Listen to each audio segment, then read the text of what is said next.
Welcome to the conclusion of another highly questionable week. What's on the show that you like today, Bomani? Bet y'all didn't know Peyton Manning had goons, did you?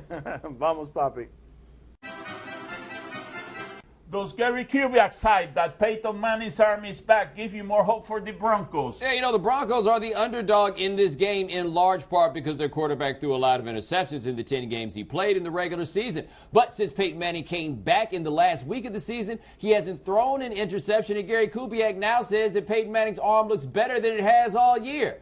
Problem is, what the hell does that mean? Like, it's better than it's looked all year. That's not telling us what we need to know. Josh Norman, though, may have told us what we needed to know because he was saying that he saw on the film guys were sitting on routes thinking Peyton couldn't get the ball there, and the ball was then going over their heads. It is possible that we've been too dramatic about how weak his arm is, even if his arm is kind of weak. It is a fairly amazing thing to consider that basically the reason for that point spread in the Super Bowl is all because people don't trust Peyton Manning. There's not another reason for Carolina being favored like that. It's Peyton Manning and how he's looked this season, 9 touchdowns and 17 interceptions. But Gary Kubiak saying this is the best that he's looked in terms of arm streak since week 1.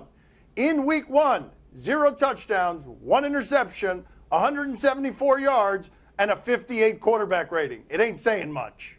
Well, if you take enough HGH, of course your arm is going to get stronger. Okay, that's a little bit reckless, but it will probably, right? Yeah? What do you take away from the new details about how Peyton Manning's handled this HGH situation? This is a little bit jarring, right? The Washington Post is reporting that a couple of goons, basically private investigators, were sent over to the house of the alleger on the HGH claims, and one of them represented himself as a police officer, that the whole thing felt threatening. There was a 911 call, and while we can talk about Buick commercials and singing about chicken parm and all the nice things that Peyton Manning does to protect his image, that image comes with a rich and powerful man who's willing to do just about anything to make sure that he stays with the image that you're used to him having. And let's be clear, it was not long after those goons went to go find Charles Sly that Charles Sly then recanted what he told Al Jazeera. What you think they did? Hit him up with a guilt trip? Like, don't you feel really bad about the way that you're out here lying to Peyton Manning? Hey, man, this is a thing, and if Peyton Manning wants us to stop talking about it, he's going to have to give a little better explanation about what's happened than he has given up until this point. He has been afforded an incredible benefit of the doubt. You kind of lose the benefit of the doubt once you start sending goons to people's houses. Sending goons, you know, that's a move that a rookie will make. You know what you do? You go out there and you invite the guy to go out on a boat, you know, and you say, yeah, I got a nice setup in my boat there. I got a lot of booze. I got a couple of nice ladies, senoritas. You know, I take the guy about 50 miles out, very close to Cuba, you know, and then all of this on, I push the guy out, you know, and then I come back all by myself. That's the end of the HGH dilemma. That's it. There's no proof. Bet he won't talk anymore. Should the NFL suspend Johnny Football? All right, we have more details about the incident we heard about a few days ago with Johnny Manziel and his ex-girlfriend, the one where the chopper was trying to find him. The police report has Manziel's ex-girlfriend saying that he struck her repeatedly and appeared like he might be on drugs. Manziel's agent subsequently quit that job. I don't know if the NFL should suspend him necessarily, at least not right now, because it stands to reason there's more investigation to be done. He should be afforded that right at the very least. But I don't even know if they're going to have to suspend him, because who in the world is giving that dude a job? After a point, it stops mattering whether or not you did what you're accused of, and it starts mattering the fact that you always the one in the middle of something. Why is it always about you? There are some things here that are hard to get your head around. For example, if this stuff is actually true, why are the cases closed and why has he not been arrested? Never mind, charged, nothing. There's been nothing here other than us talking about it. Allegations that usually would result in at least an arrest, but the investigations have been closed. If it's not true, we're smearing somebody with allegations that aren't true. That's uncomfortable as well. I would say this, though. I think the more heartbreaking part of this story, because it feels like we're dealing with the behavior of an addict, as his parents say that they would like to see him rehab, according to Pro Football Talk, and his father worries that he won't make it to the next birthday. This has become a story from a joke, out of control, wasted talent, to someone who doesn't have control of an addiction. Let's be fair about something. People don't usually get arrested for these things. People sometimes get arrested for these things. That's why we ask the NFL to do more than the law does, because you can't just assume because the cops let a man go that the allegation that was given wasn't there. Did Louisville do the right thing in sacrificing this season to protect his program? Do the right thing for whom, okay? Because there are different entities at play here. They did the right thing for their university, for their program, because they're 18-4 this year, and they have self-imposed a penalty based on that prostitution scandal that they had no tournament this year. And that's the right move for the program's future. So basically, here's what you have, though, and here's who is not the right move for. Based on something done in the past and to protect the future, what gets trampled right now is the people, the students in the middle of this right now, who didn't have anything to do with either of those things. The past or the future, the now gets trampled. Two seniors, leading scorers, can't play in the tournament because of things that they didn't have anything to do with. Important note about those seniors. Those seniors are graduate transfers. Look, they're the two leading scorers on the team. That means that they were told, hey, come on in and help us get to the NCAA tournament. And now they're there. They haven't been to the tournament before, and they're not going to the tournament. This is Jurich and Pitino looking out for themselves and looking out for Louisville. You can make the argument that that's their job, and that's fine. But it is an extension of what we all know. The kids are just there to play basketball. What's good for them only matters as far as what's good for these schools. You know, if they're not going to the tournament, the least Louisville could do is throw a party for them. Yes. You know, bring a few strippers Yes. there, booze, you know, It's the least you can do. You know? Look, if I'm going to miss the tournament because of some strippers, the least there could be is some actual strippers. Yeah. Should Utah's Brandon Taylor feel solely responsible for Utah's loss? All right, crazy finish here in Oregon State and Utah, because you know it must have been a crazy finish. We're putting Oregon State and Utah on this show. Like, let's be real with you. But check this out. This is how it comes down at the end. He contested the shot at half court. Oh, no. But, I mean, was that an actual foul? I mean... He got under him. Oh, but good God. How often does that get called? But I don't know. Hold on. Run that again. You don't even have to see number 42's face for Utah to know what his face looks like. Look at him as this happens. Let's see it. You'll see it on the replay. Right. And number 21 puts his hands on his Oh, what are head. you No, doing? don't do that. Yeah, all of the teammates are really mad at him. If you go through all of them one by one, you'll see all of the teammates are mad. Brandon Taylor getting on the bus after the game, feeling like Forrest Gump. Seats taken. Seats taken. Yeah, these referees, they run everything. You know, the kids are going up and down the court. You know, they play the hard out. Now here comes a guy, a zebra with a whistle, you know.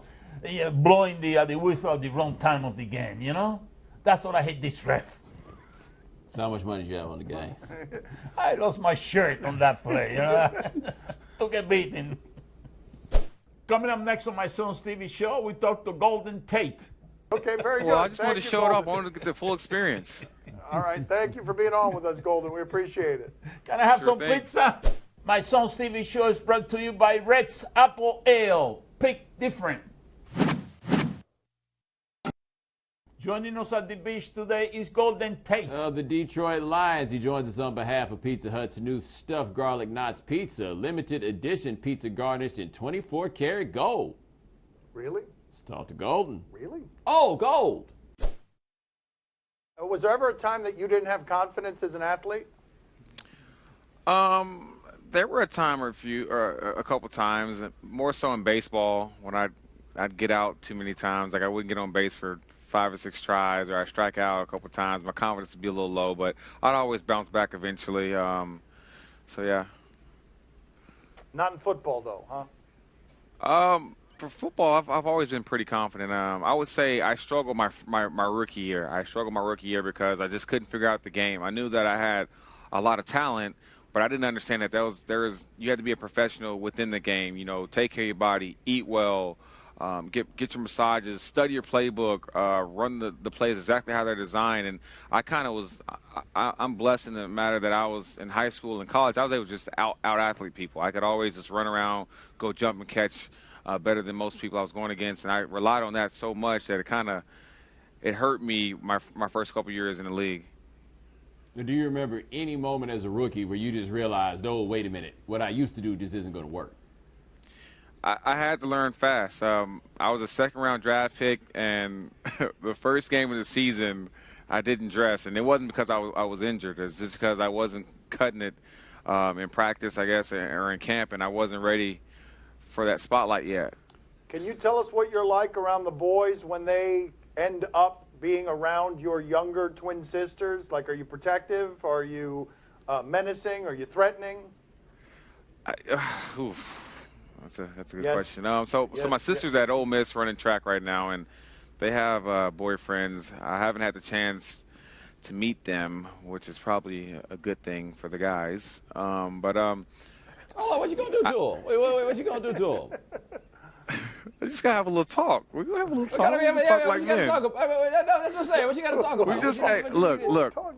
As long as they treat my babies with respect, I'm okay. And the good thing is when one of them's not thinking clearly, I got another one right there. So it's like having two brains in one person almost. So no, I trust them, and my sisters grew up in a loving family, so I trust their judgment. And that, from what I hear, they have some nice boyfriends for now. You're not an actor. We're kind of role-playing here. Can you do for us, and we're edited, so if you need to curse, you can curse. Can you recreate where and how you got the news that Calvin Johnson was retiring? The news on Calvin. I'd heard rumors. Several times, but I thought this entire time that it was because there was something with money in the organization or his contract was up. And then I found out recently that his body just wasn't feeling as well as it used to be, and I totally understand it. So, I think he has a lot of juice in him, but I'm not Calvin Johnson, so I can't tell you how he feels. I will say this: there's been times after games on those Monday mornings that I get up to go to the bathroom and I can't even make it. I have to stare at the bathroom to get there because I feel so bad, and I can only imagine a taller guy like that, the abuse that he takes from linebackers and just the body weight being tackled. I understand the feeling, so. I hope Calvin comes back. He makes my job easier. He makes our team better. He makes the city a better place. So hopefully he comes back. Golden, Papi wants to thunder in here. Go ahead, Dad. I like your jacket, by the way. I love that color. I appreciate it. Look on the inside. We got Pizza Hut all over the place. Huge shout out to them for making this for me. And they even got some nice pizza cufflinks. Oh, really? Wow. Take care of the boy over here. I'm liking it. Loving it. All right. There wasn't really a question there. My father just said he liked your jacket. Okay, very good. Well, I just wanted to show it off. I wanted to get the full experience. All right. Thank you for being on with us, Golden. We appreciate it. Can I have some pizza? Okay, there's the question. Free Can I have some pizza. Free pizza. He wants some free pizza. Can he have some free pizza? Yeah, we can get you some free pizza. We'll get you some free pizza with gold flakes on it, too. 24-karat gold flakes on the pizza that you can eat, by the way. See you later. Take care, Golden. See you later, Golden. Thanks for being on with us. See ya. VO, Chain, probably take that. Said dreaming wasn't enough. We had to chase that. Unit righty, we caught you. Can't erase that. And you claiming you hope now? Why you stay that? Man, I hate that. People be talking out face, but soon as you body something, they be singing like they Drake. Ooh. Time to play the game that would like to invite you to pull its finger. Do you question? You give us topics and events, and we question them. Do you question if this hurt Kobe's legacy? Oh, come on, guys. Kobe had 27 points last night. He hit the game winner. He had 38 points the night before. The Lakers have back-to-back wins. It's like the glory days, except it's not. It's not the glory days. Cunningham. That's Ryan Anderson. To the hole. Oh, And that happened. Kobe. Ooh, boy, look at all those deceptive hops. Look at this, Kobe. Yeah, I Oh. don't really know what Kobe was thinking there, to be honest. Like, did Kobe think that was a time machine, or did Kobe really just sell Ryan Anderson that far short? Hold on a second, though. That wasn't even the worst one in that game. Kobe was more prudent in that game at another time, where he just bailed entirely on the very idea of getting in the way of anything. Never mind. Oh, yeah. I'm out of here. Oh, okay, hold on. So let me get this straight. That dude about 6'1". You get out of the way when he's in the lane. Right. The dude about 6'9", you decide to challenge it. How you drawing your conclusions out there, Kobe? What made you think that Ryan Anderson was safe, but Drew Holiday wasn't? Huh? You probably dance better than you do, too. Because he's white. That's Oh, why. wait, he was being subtle, Dad. He was being subtle. I thought the dancing thing was Come enough to sell on. the point. Do you question if Nigel Hayes holds a grudge against Ohio State? You remember Nigel Hayes? He played for Wisconsin's team last year that made the final game. He's one of the last guys that's still on the team, from that squad. And here he is talking to a reporter. Remember, he's from Toledo, Ohio, but doesn't go to Ohio State. Nigel, I just wonder, as an Ohio guy, if this game means anything extra to you. And there was a point I looked at, you guys had 3 Ohio guys in the court, and they didn't have any. I just wonder if that means anything to you. What's your reaction to that? No, I'm cool. I mean, they got the guys they wanted. I'll take my 2 Final Fours and my wins, and I'll carry on my merry way. Anything else for the players? Mic drop. Thank you, Nigel. Oh, Mic drop. program got a lot more swag since Bo Ryan got out of there, doesn't it? Like, maybe he's been wearing funny shirts and funny hats all the time, but I don't think he's doing that mic drop thing if Bo Ryan's still the man in charge. It was Kaminsky who was holding him back. Do you question if we have found a new alpha dog of the trick shot game?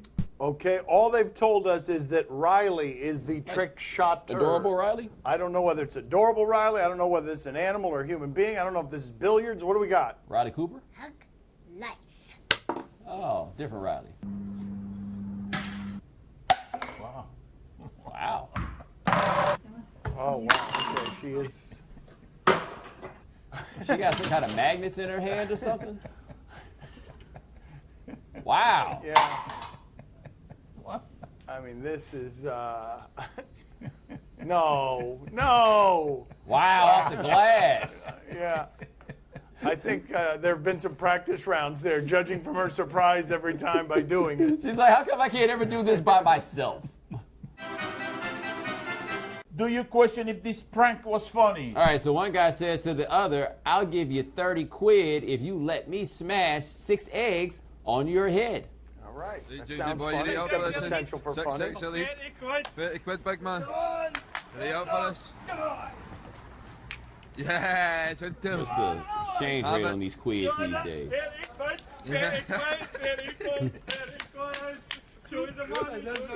Where's this going to end? Yes.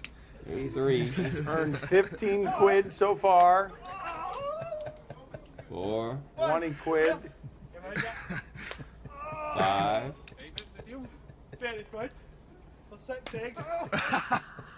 Oh. Oh, no. Let me tell you something. You may try to run away from me in that moment, but smoking a cigarette isn't the best move because you're going to need all your wind because I'm coming till I got you. It's a good prank, though. Time to play the game that thinks facial hair is for losers. See? Or no? You tell us what to watch on television tonight. We tell you if we're intrigued or not. Saturday on CBC, Oilers and Canadiens. No, thank you. But we do have a fight to show you. Darnell Nurse, he's 21 years old. He's going up against a McCormick. There's a McCormick. Which one of them is Darnell? Darnell. Which one is Darnell? I can't tell. Who's Darnell? All right, we're going to show you Darnell's parents here in a second. They don't seem to mind that their son is administering a mollywhopping. Dad has is that a beer? Way to go, Dad. They're proud of their son. Bomani, are you intrigued? You're talking about Dad. I didn't know that Dennis Scott was a hockey fan. Did you see that? Dennis Scott was right there sitting next to him. Georgia Tech legend, Dennis Scott. Papi, are you intrigued? Oh, see, I'm very intrigued. You know, that was so proud to see his son fight, you know, between dads. You know, why don't you send your son here down to Miami and then we got a fight between our sons, you know? I'm also proud of my son, even when he loses, which is most of the time. At least I know that he puts a good fight. Ooh, Dan on one side, Darnell on the other. Who am I supposed to root for? I'm going to need a nurse. On TV tonight, Jeopardy! We always say yes to this. We've got an Olympic category. Is someone embarrassing themselves? As usual, let's see. 1980, Eric Heiden. Chris, what is men's speed skating? Yes. Sports 400, please. 2004, Ian Thorpe. Chris, what is swimming? Correct. 600 sports, please. 1976, Michael Spinks. Chris, what is boxing? Good. 800 sports, please. 1996, Dominique Dawes. Chris, what is gymnastics? Correct. 1,000 sports, please. 1968, Jean-Claude Keely. Chris, what is downhill skiing? Yes.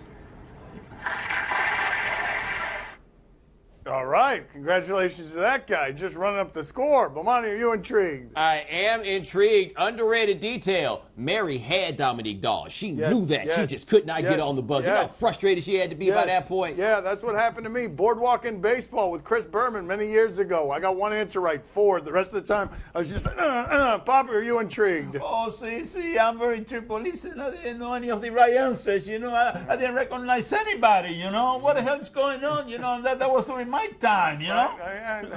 I ain't never heard of no Jean-Claude Kelly, though. Like, if we want to be honest about this, that was the most impressive part. That's the one that got me.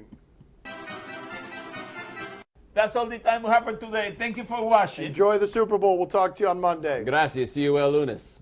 All right, Papi, let's you and me play Jeopardy. You have to say what is blank for the sport that they're in. Let's go. What's the first category for 200? Michael Phelps, Papi. Go ahead. Swimming. Okay, you got to do it in the form of a question, Papi. I just said, what is blank? What is swimming? Fine, let's go to the next one. $400. Usain Bolt, Papi. What is fill and track? All right, track and field. I don't think that counts. $800. What's the next one? $800. Nancy Kerrigan, Papi. What is javelin throwing? Javelin throwing? No, she's an ice skater. Finally, for $1,000, javelin throwing. What sport is this, Papi? The U.S. The U.S. men's hockey team, Papi. Go ahead. What is figure skating?